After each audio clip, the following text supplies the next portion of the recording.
Good evening. This is Arthur Whitmore. Forget about the day, the noise, and all your worries. You are now here in absolute calm. Find your most comfortable position, release all tension from your body, and simply listen. We are beginning our long journey into the heart of silence, a cozy night at the lakeside cottage. Let this story become your most reliable, warmest blanket. Sleep deeply. The journey to the Lake Cottage had always felt like a slow transition into another dimension.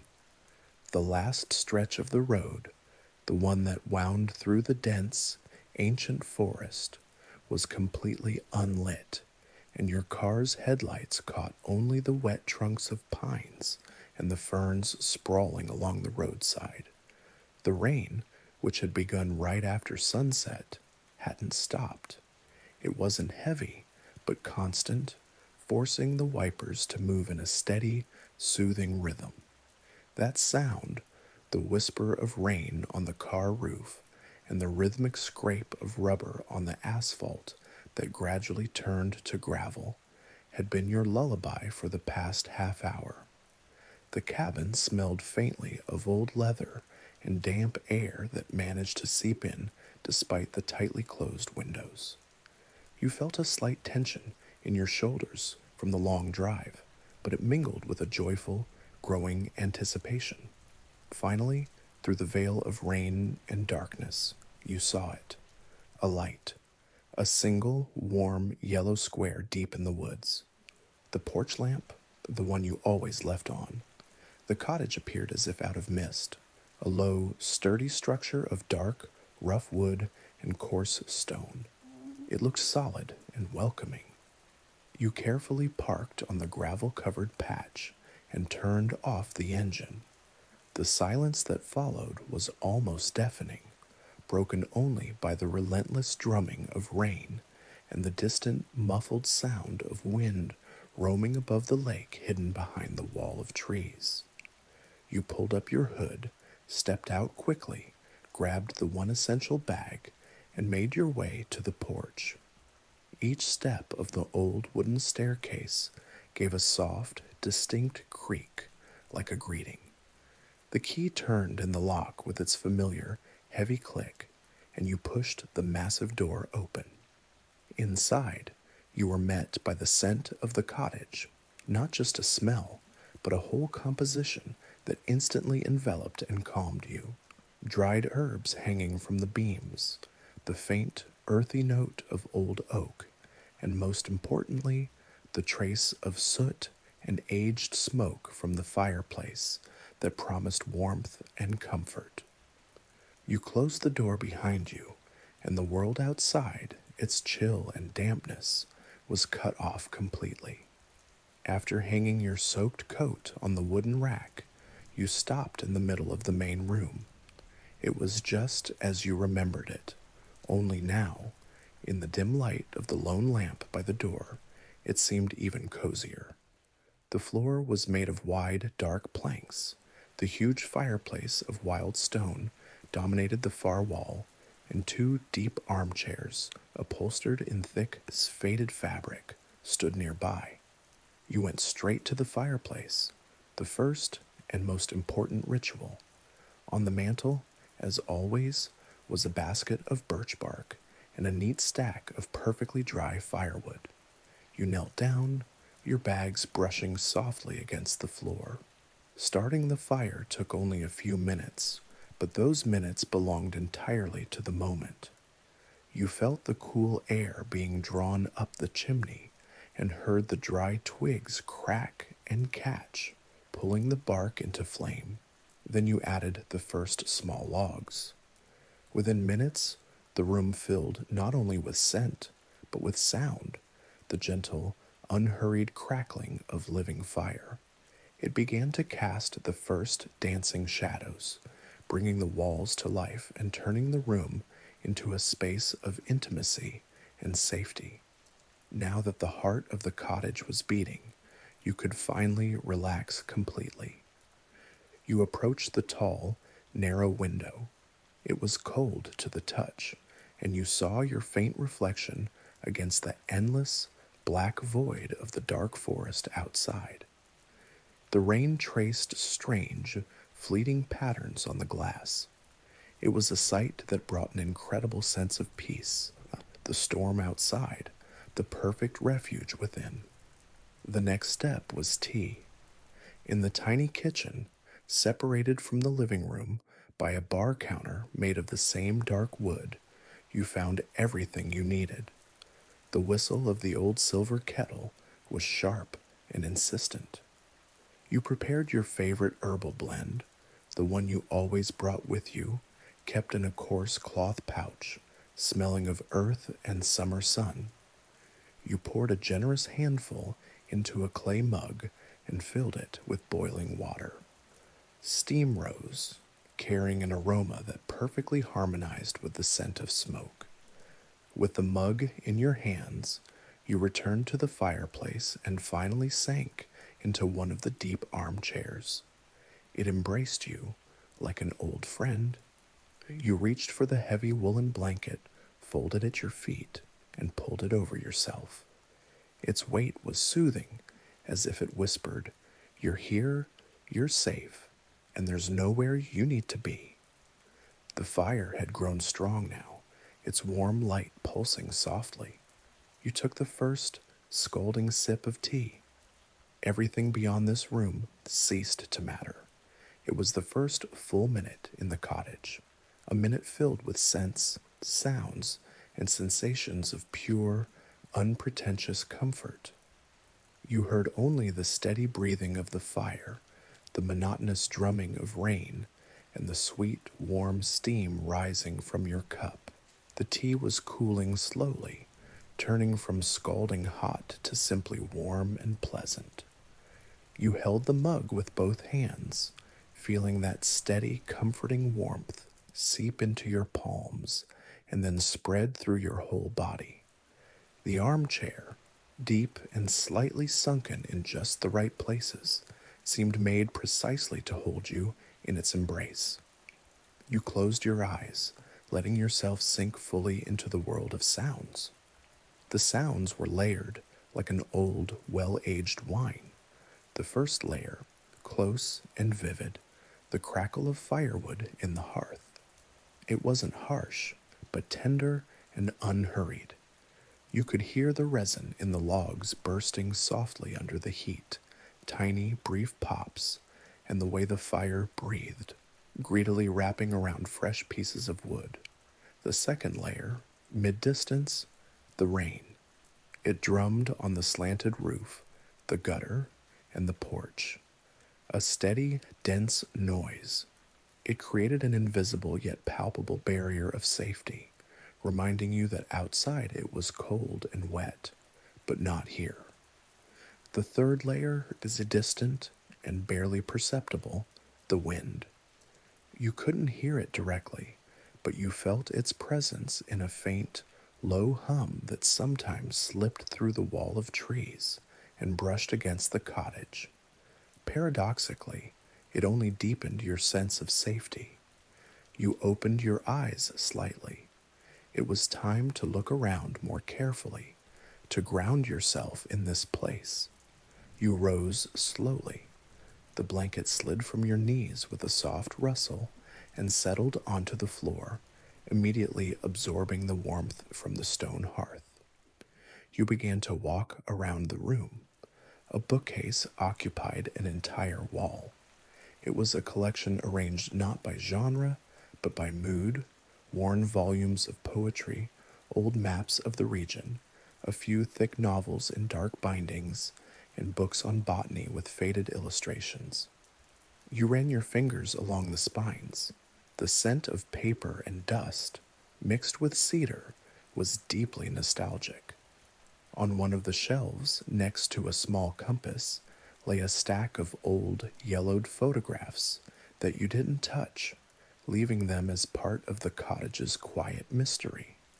Then you approached the writing desk in the corner, facing the window. Its surface was smooth and cool to the touch. On it lay only 3 objects: an antique inkwell with dried ink inside, a blank notebook in a linen cover, awaiting words, and a kerosene lamp with frosted glass.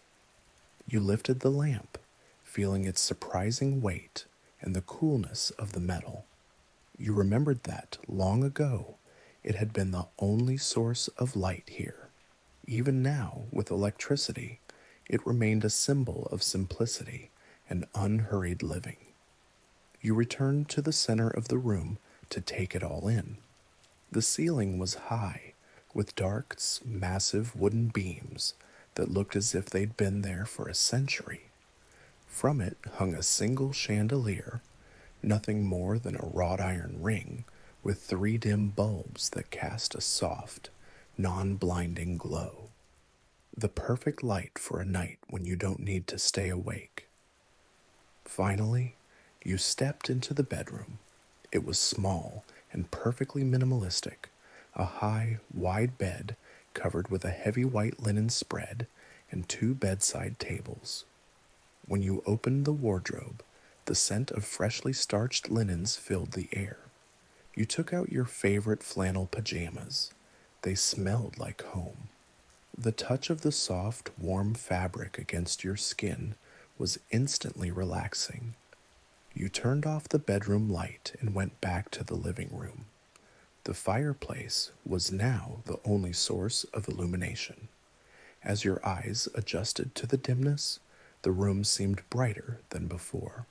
You sank back into the armchair, resting your head on the backrest. The mug was nearly empty now. You placed it on the wooden side table. The dull sound of clay against wood was the last clear note before you returned to listening.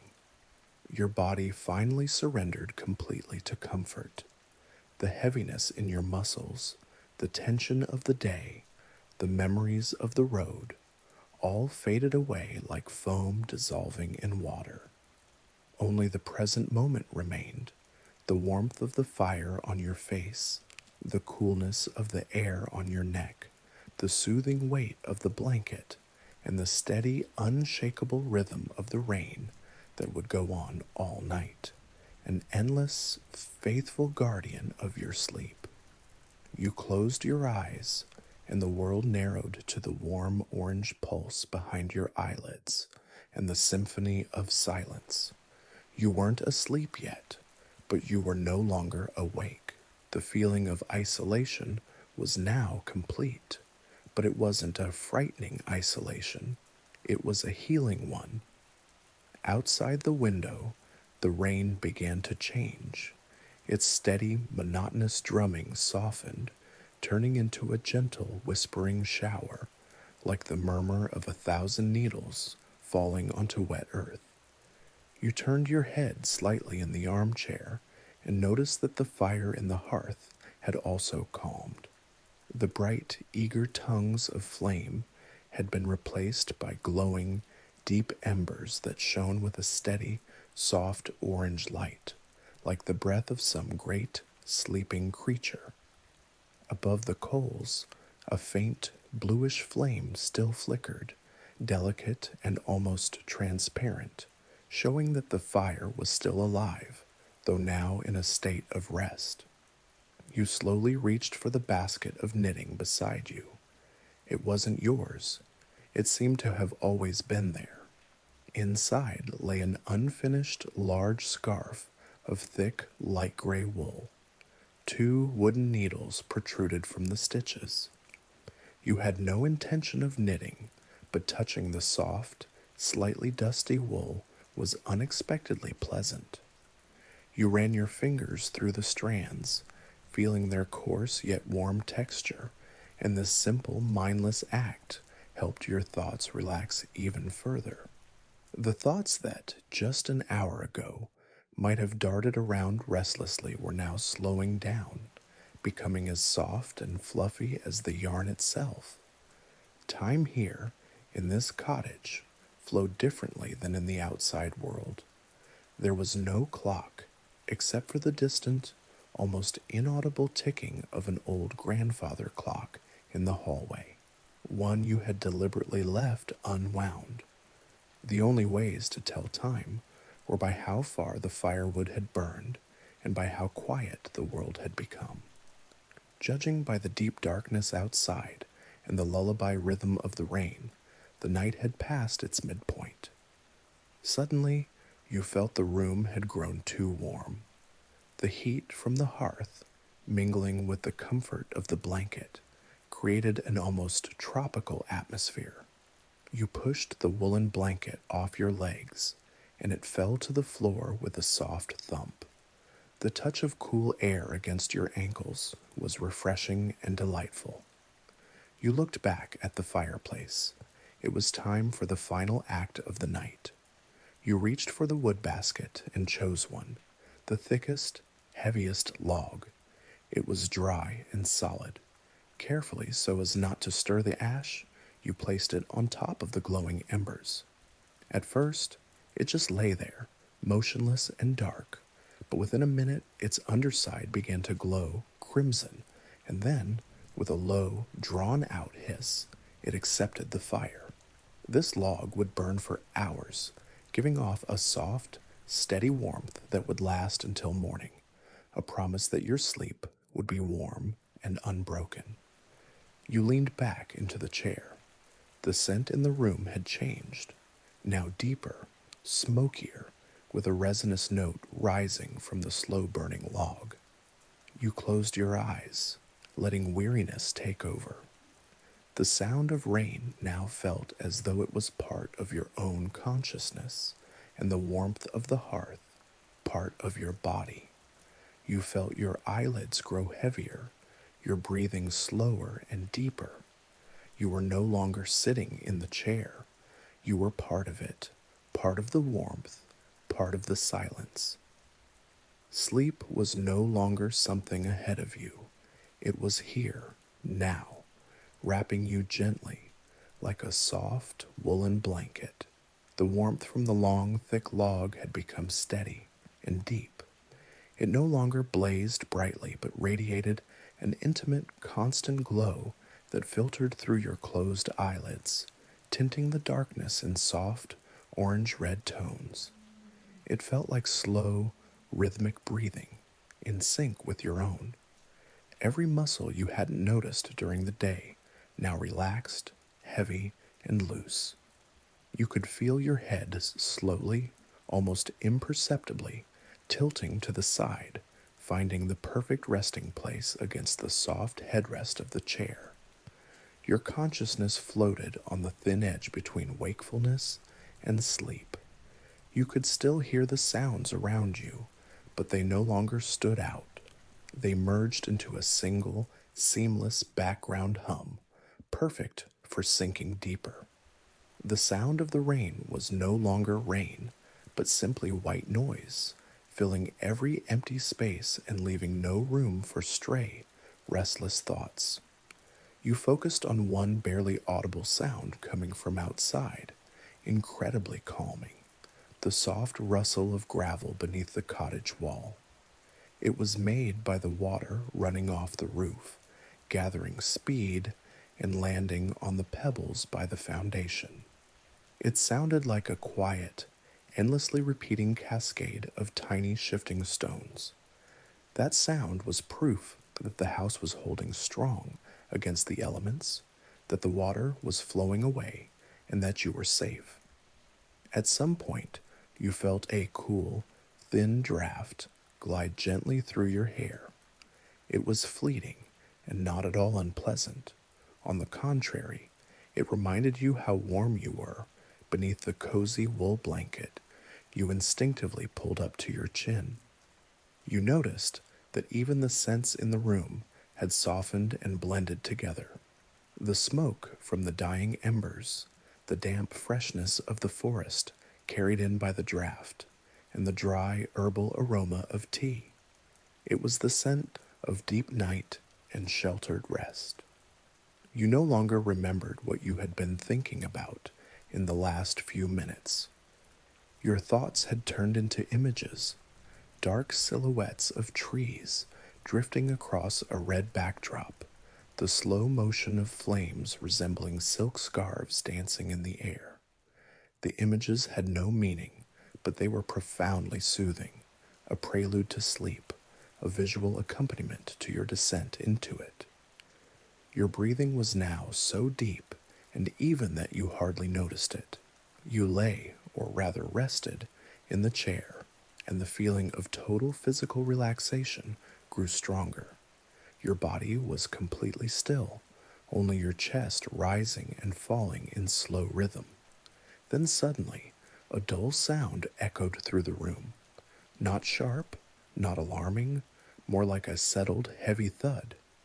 It was the last log, the one you had added earlier, splitting in half as it burned down and settling onto the glowing embers. It sent up a brief burst of sparks that vanished instantly into the chimney. After that, the fire grew even softer and steadier. It was a sign that all active movement had ceased. Only the slow, enduring glow remained, the kind that would last until morning, preserving the warmth. After that sound, perfect silence filled the room. The rain was now barely audible. The wind had gone still. Only the deep, quiet hiss of the embers remained. You felt yourself sinking, not sharply, but gently, as if into a feather bed. Your eyelids were now completely impenetrable to light. Sleep was already here, warm as the hearth and as quiet as the vast empty forest beyond. The walls around you, built from thick, square-cut logs, were more than just a barrier. They were a vessel of time. Once, long ago, they had been part of the Black Forest, and in every inch of the wood you could still feel its density, its resinous, sun-dried scent, now mingling with the warmth of the hearth. In some places, where knots had been cut away, dark round patterns remained, resembling eyes that seemed to watch over the calm within. You knew these logs were joined using an old technique, not a single nail, only a complex system of interlocking cuts, and that was what made the house so steadfast against wind and time. The floor beneath your feet, felt through the thin soles of your slippers, was uneven, with gentle waves and dips formed by centuries of weight. The wide oak planks gleamed in some spots from years of wear, while others were matte and rough to the touch.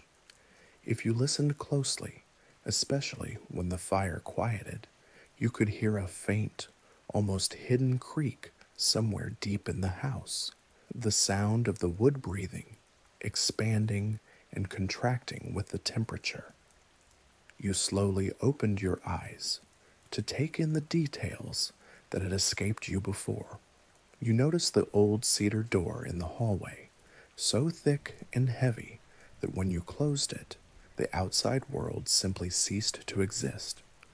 On it hung an old, hand-forged iron latch, no longer needed, but still there as a reminder of a time when isolation wasn't a choice, but a necessity.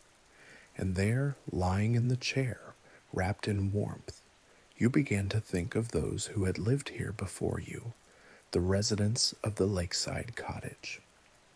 This house had always belonged to people who valued silence over comfort and slowness over speed. The first dwellers, you imagined, were likely foresters or herbalists. You pictured a woman with long, dark hair who knew every root and leaf in the surrounding forest. She had left behind no expensive possessions, but her presence lingered in the dried bundles of herbs tucked behind the beams, in the faint, almost invisible trace of lavender and thyme that sometimes rose through the smoke. Her hands must have polished the wood of this table. She must have spent hours sitting by this same window, gazing out at the lake, not searching for fish, but for peace. Perhaps it was she who left the small wooden owl figurine you once found on the mantel, roughly carved, yet with eyes full of wisdom.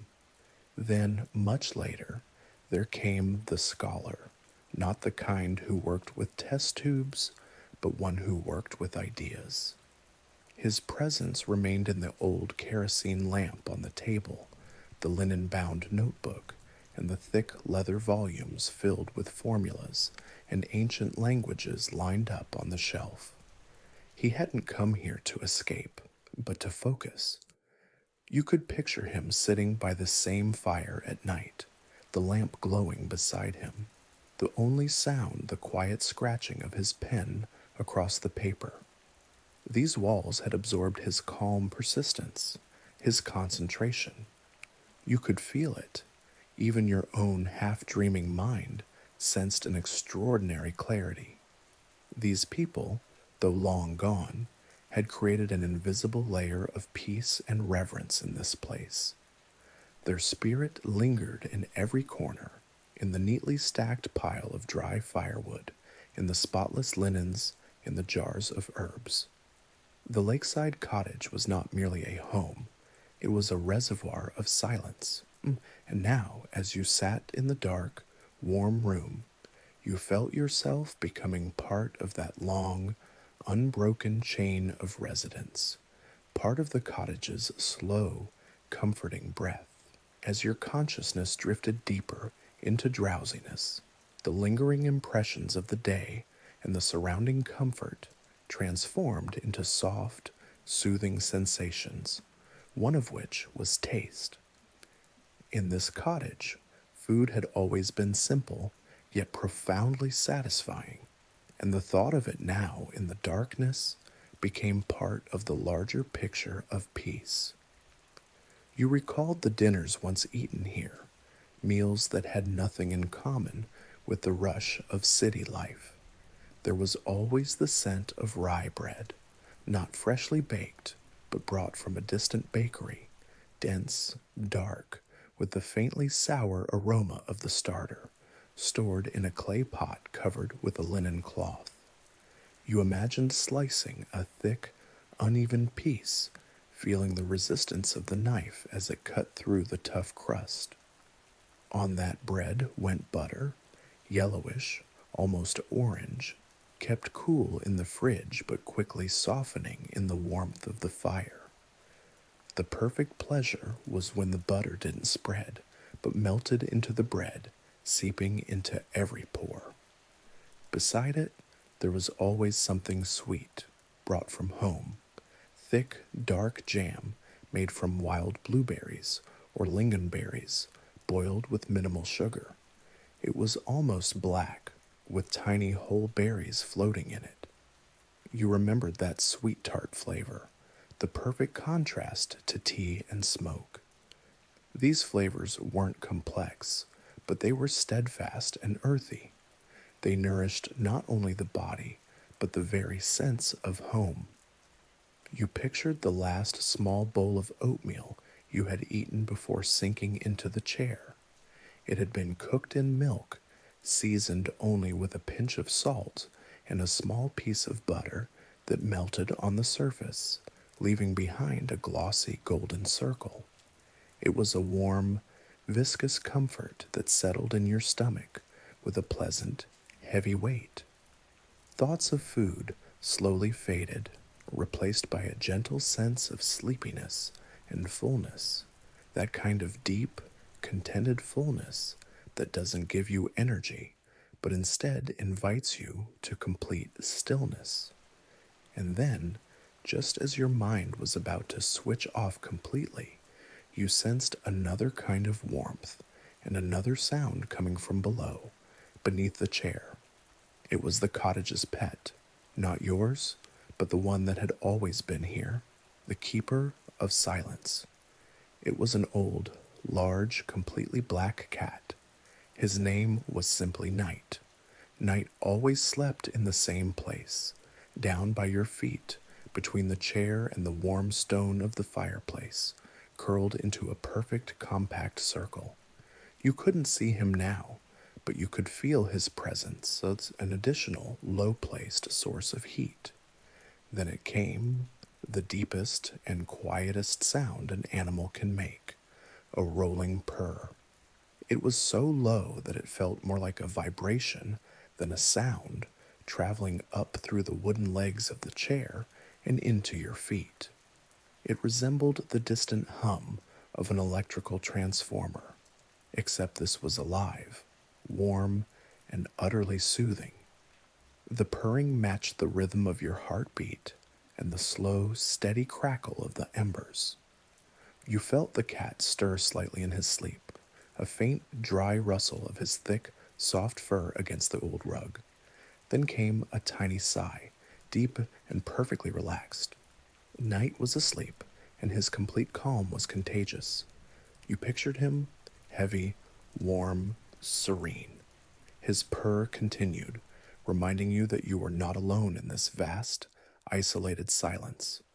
It was a sound that seemed to fill and bind the entire space of the room, creating an acoustic dome of safety.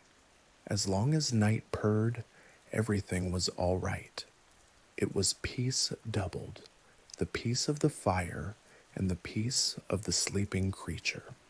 That low, resonant purring became the final, deepest layer of the night's lullaby. The vibration of night's purring had become as familiar and unnoticed as your own heartbeat. You lay almost motionless, and your half-dreaming consciousness slowly drifted beyond the walls of the cottage to where, behind a dense curtain of rain and forest, the lake of dreams lay in quiet repose. It was not merely a body of water, but the very heart of the surrounding land. The cottage sat about 300 meters from its shore, and although you could not see it now, you felt its scale and depth. The Lake of Dreams was no small forest pond, but a remnant of an ancient glacial period, immense and incredibly deep, giving its waters a dark, almost inky hue, even in daylight. The few local inhabitants who remained always said it had no bottom, that its waters held the silence of centuries. Tonight, under the cover of the downpour, the lake was completely invisible, yet you could sense its distant, low breathing. It manifested in two main sounds. The first was a muffled, prolonged rumble, heard when a strong gust of wind passed over its surface, a sound like someone slowly and heavily dragging a giant hand across wet velvet. The second was the same mysterious damp clap you had heard earlier. Perhaps it was a fish, but in the darkness and silence, this sound seemed more significant, the pulse of the lake itself. You imagined its shore. It was rocky, covered with smooth gray pebbles that the water had eternally rolled and polished. At the very edge where water met land grew old, mighty willows, their branches now probably dipping into the lake, leaves saturated with rain, hanging like long, heavy strands. The Lake of Dreams was a magnet for silence. It absorbed all sounds except its own. When a person came near, their words and footsteps seemed too loud, too harsh. But at night, the lake became a mirror, reflecting not only the moon, when present, but also the surrounding serenity. You remembered a day when, in complete calm, you had paddled a small boat to the very center of the lake. The water was cold and still, and when you stopped rowing, such absolute silence fell that you could hear a ringing in your own ears. That silence was both heavy and comforting, as if you were the only human on the planet and the lake held you in its immense, unshakable hand. Now, the lake was immersed in its nightly ritual, invisible and indifferent to everything except the rain. You realized that it was precisely the lake's depth and impenetrability that made the cottage feel so cozy.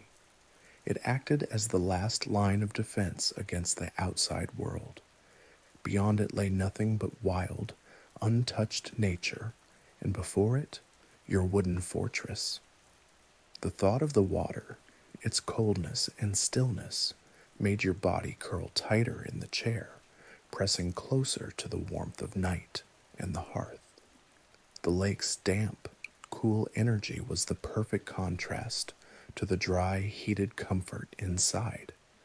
It was the ideal balance between the wild outside world and the home, and this balance lulled you into calmness. The thought of the lake of dreams, its immeasurable depth and cold, unshakable silence, settled over your consciousness like a final weight.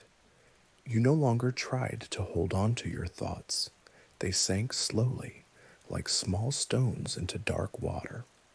All the energy you had spent on staying awake was now redirected toward deep tranquility. At that moment, fully still in the chair, you noticed another element that made this night unique: the play of light and shadow. With only a single log slowly smoldering in the fireplace, the light was uneven and dramatic. The shadows were long, soft, and dancing. They began from the low wooden beams on the ceiling, now appearing as thick, black stripes, and stretched down the walls.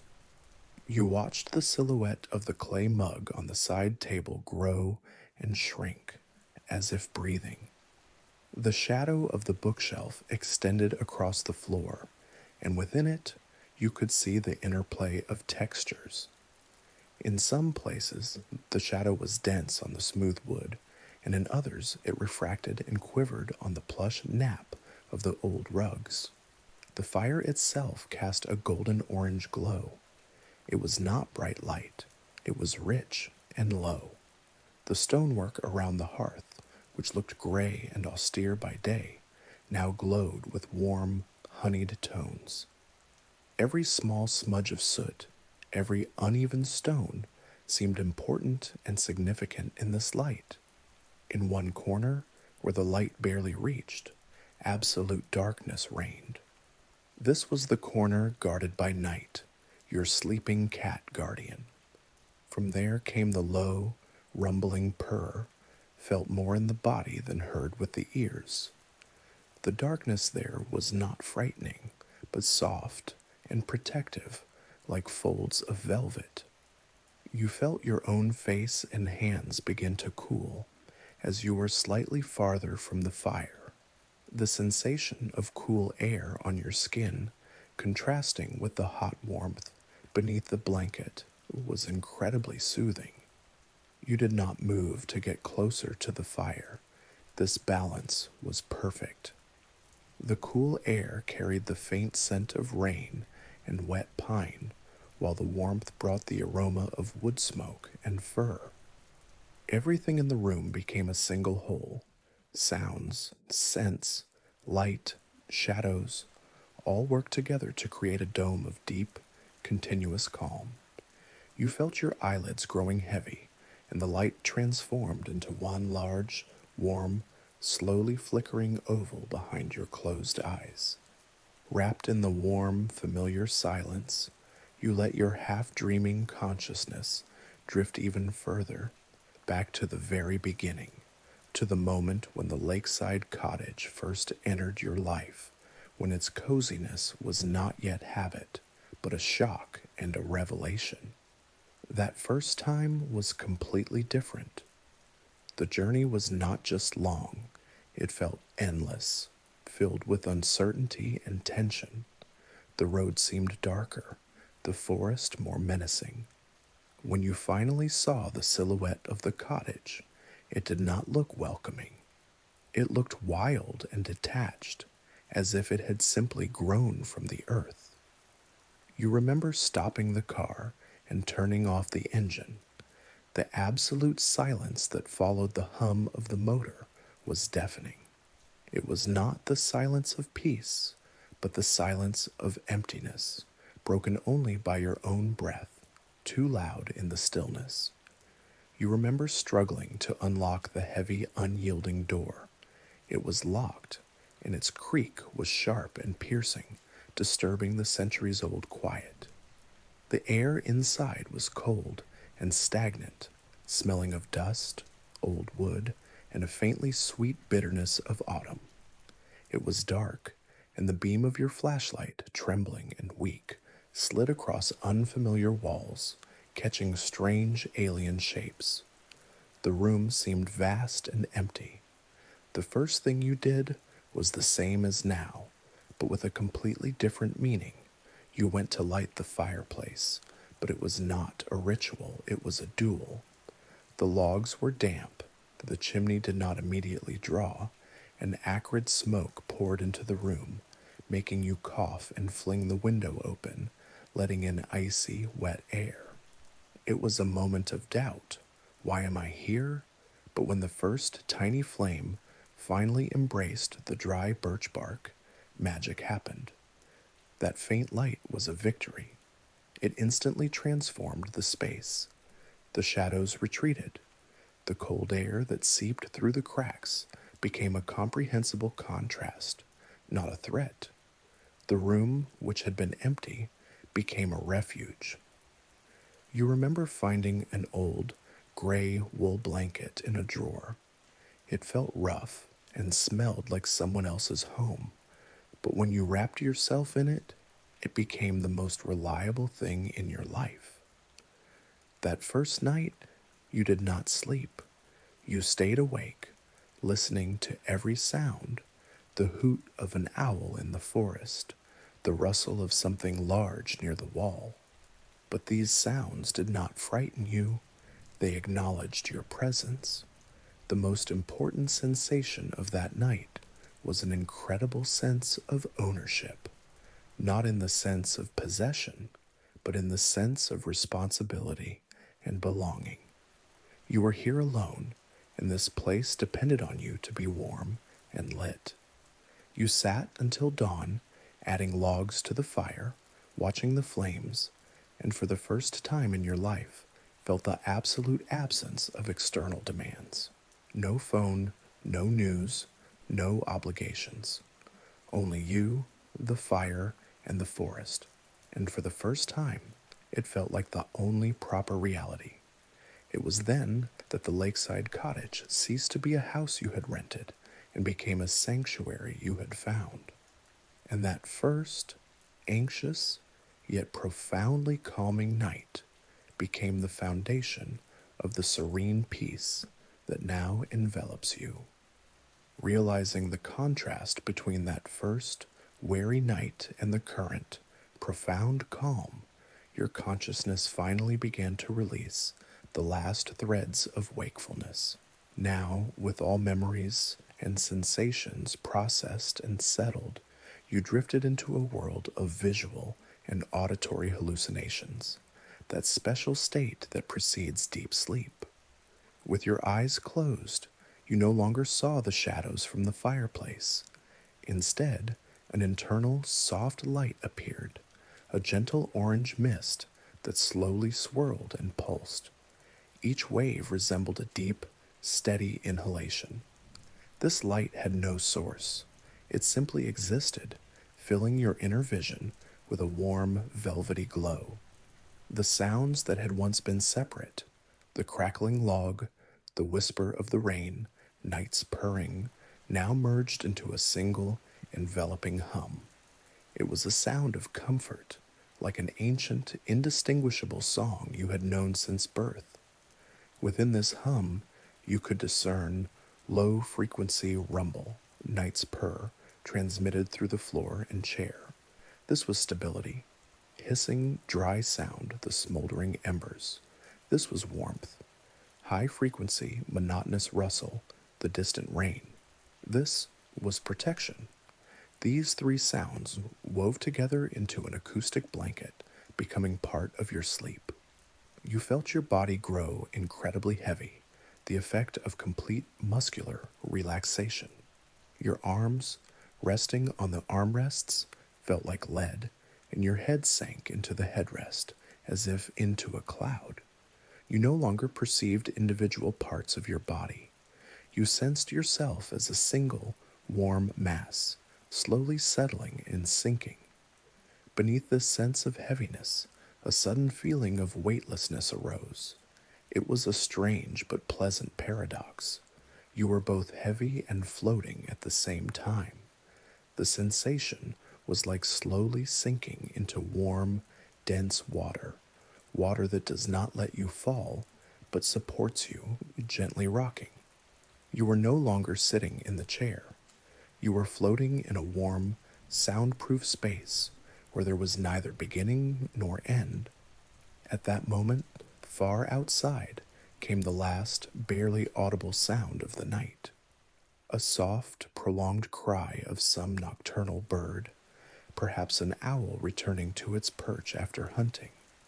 The sound was very lonely, but it was precisely this loneliness that spoke to how far you were from any human interference. It was the final echo of the outside world that your brain registered. After that cry, absolute internal silence fell. All conscious activity ceased. Only warmth, heaviness, and steady, deep breathing remained. You sank. You sank into sleep, but this was not just any sleep. It was the sleep of the lakeside cottage. Dreams here were always unusual and deep, like the lake's own waters. They were not chaotic or unsettling. They were slow, viscous, and saturated with the sensation of the place you had just entered. Your dream began with a sense of color. It was not an image, but a pure, deep shade of moss. You felt that you were this color, soft, damp, and cool. You slowly rotated within this green depth, and the rotation was incredibly soothing, as if you were gently rocked on waves. Then the sounds of the dream emerged, merely amplified versions of the sounds of reality.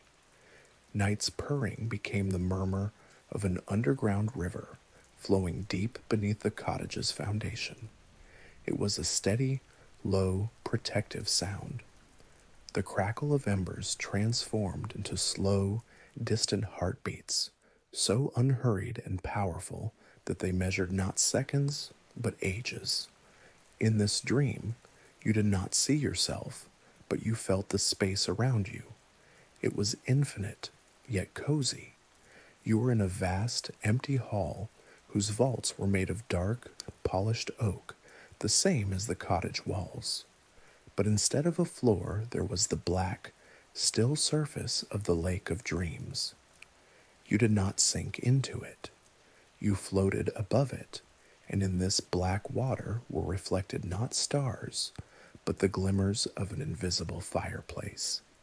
In the distance, through the thick, mossy fog, you saw the silhouettes of the previous inhabitants. They did not speak or move quickly. They were engaged in their eternal, quiet tasks. The herbalist sat on the lake's edge, weaving a long, endless braid of roots and grasses. Her face was hidden in shadow, but you knew she was calm. The scholar stood by a huge, dark writing desk that floated on the water, and his hand slowly, silently, inscribed a single perfect formula that seemed to explain all the silence of the world. Your own consciousness became part of this dreamlike slowness. You did not try to understand or analyze. You simply let the scenes flow past.